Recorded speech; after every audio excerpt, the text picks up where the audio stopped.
So I'm in this tiny leather shop in Florence, and the owner's mother is sitting behind the counter wearing the most incredible outfit. She's got on a silk blouse tucked into high-waisted wool trousers, but here's the thing. She's thrown this gorgeous printed scarf around her neck, and somehow it's tied in this effortless way that I've never seen before. I'm staring because I realize I'm looking at something distinctly Italian. Not just European, not just Mediterranean, specifically Italian. There's this concept they have called sprezzatura. It means looking effortlessly elegant, even though you've actually put thought into every detail. And I started noticing it everywhere. The way Italian women layer a lightweight cashmere cardigan over a silk camisole, how they'll pair a structured blazer with flowing palazzo pants, the way they use scarves not just as accessories, but as the foundation of their entire look.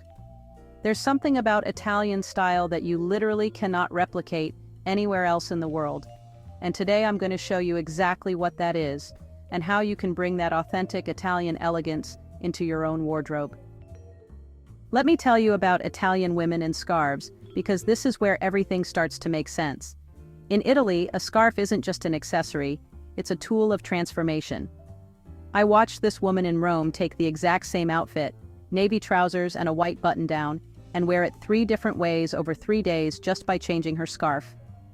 Day 1, she wore a silk scarf with blue and gold paisley tied simply around her neck. Classic and elegant. Day 2, the same scarf but draped over her shoulders like a shawl, completely changing the silhouette. Day 3, she traded it for a lightweight wool scarf in cream and wore it loosely draped, giving the whole look a more casual, approachable feel. This is distinctly Italian because Italian women grow up watching their mothers and grandmothers master the art of scarf tying. They know dozens of ways to tie a single scarf, and they understand that the right scarf can make a simple outfit look sophisticated or a formal outfit look approachable. Here's what's brilliant about this approach. You can have a relatively small wardrobe, but look like you have endless outfit options. 3 scarves in your color palette can give you 9 different looks with the same basic pieces. There's this Italian cultural concept called bella figura that literally means beautiful figure, but it's so much deeper than that. It's about presenting yourself beautifully in every situation, not because you're vain, but because it shows respect for yourself and others. This is why you'll never see an Italian woman running errands in sweatpants and flip-flops. Even for a quick trip to the market, she'll put on proper shoes, maybe add a scarf, definitely wear jewelry. It's not about being overdressed, it's about understanding that how you present yourself matters. But here's the key difference from American dressing up. Italian bella figura is about looking appropriate and polished, not flashy or attention-seeking. An Italian woman would rather wear a simple but well-fitted dress with beautiful shoes than an expensive outfit that doesn't fit properly. This concept completely changes how you approach getting dressed. Instead of thinking, what can I throw on quickly, you think, how can I look respectful and beautiful today? It takes the same amount of time, but the intention is completely different. And trust me, there's so much more to this Italian approach. Make sure you're subscribed because we're diving deeper into their secrets. Italian women have mastered something that most of us are afraid to try, mixing textures in sophisticated ways. They'll pair a chunky knit sweater with a silk scarf and leather boots, or wear a cotton blouse with wool trousers and a cashmere cardigan. I saw this constantly in Milan, women layering different fabrics in ways that looked effortless but were clearly intentional. The key is understanding which textures complement each other and which clash. Smooth textures like silk and satin pair beautifully with rougher textures like wool and linen. Soft textures like cashmere look stunning with structured textures like well-tailored cotton. Matte textures like suede work perfectly with shiny textures like leather. This texture mixing is very Italian because it comes from their tradition of textile craftsmanship. Italian women understand fabric in a way that shows. They know how different materials drape, how they age, how they work together. This isn't something you can fake or learn overnight, but you can start paying attention to texture combinations that work. Here's something specifically Italian that I noticed everywhere. They have very particular ideas about proportions that create their signature silhouette. If an Italian woman wears a flowing top, she'll pair it with fitted bottoms. If she chooses wide-leg pants, she'll wear a more fitted top. But here's the Italian twist. They're not afraid of high waistlines. Italian women embrace the waist as the most flattering part of the silhouette. I saw woman after woman wearing high-waisted trousers with tucked-in blouses, high-waisted skirts with fitted tops, even high-waisted jeans with sweaters tucked in. This creates a very specific Italian proportion: longer legs, defined waist, elegant upper body. This is different from French style, which tends to be more relaxed about proportions, or American style, which often tries to hide the waist. Italian proportions are about celebrating the female form in a sophisticated way. Italian leather craftsmanship is legendary, and Italian women understand the value of investing in one perfect bag that will last for decades. Not 5 good bags, not 10 cute bags, one perfect bag. I watched women in Florence carrying handbags that were clearly years old but looked more beautiful for it. The leather had developed a patina, the shape had molded to their daily use, and the quality was so evident that these bags looked expensive even when they might not have been. This is the Italian philosophy of compra bene, compra una volta. Buy well, buy once. An Italian woman would rather save for months to buy one gorgeous leather bag than buy several cheaper ones that won't last. But here's what makes this distinctly Italian. They're not buying trendy bags.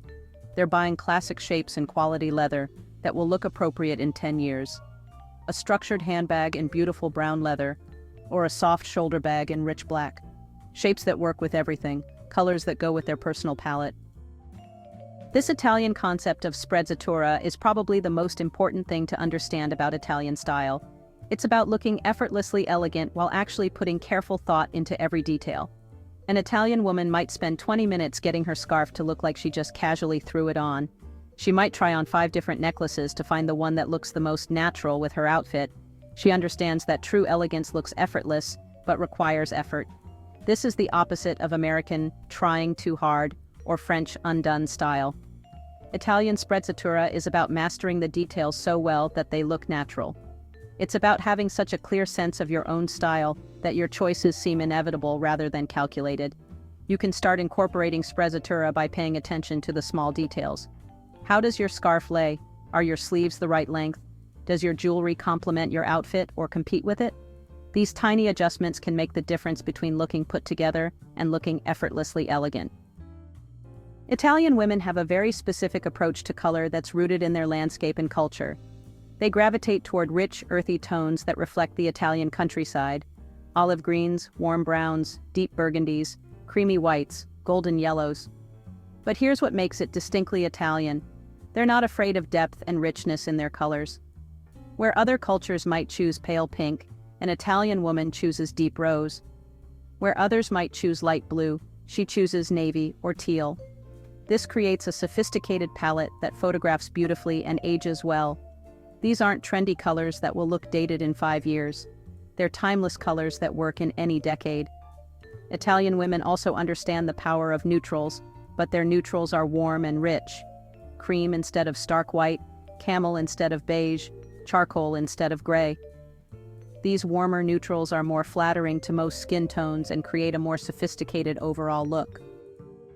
Italy has a centuries-old tradition of tailoring, and Italian women benefit from this cultural understanding of proper fit.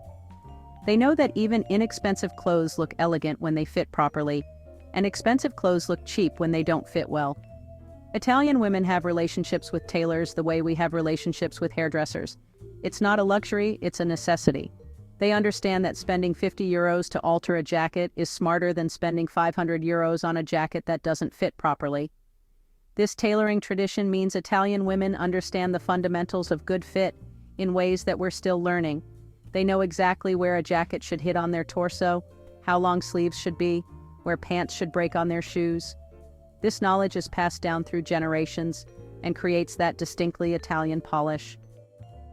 What I learned in Italy is that their style isn't just about clothes, it's about a whole cultural approach to presenting yourself beautifully in the world. Italian style goes deeper than just the pieces you wear. It's about understanding the philosophy behind it, the respect for craftsmanship, the attention to proportion, the understanding that looking beautiful is a form of self-respect. Start with one Italian principle that speaks to you. Maybe it's investing in one perfect scarf, finding a tailor, or embracing bella figura. Italian style isn't about following rules, it's about understanding timeless principles of elegance and making them your own. There's so much more to explore about this timeless approach to beauty, so make sure you subscribe.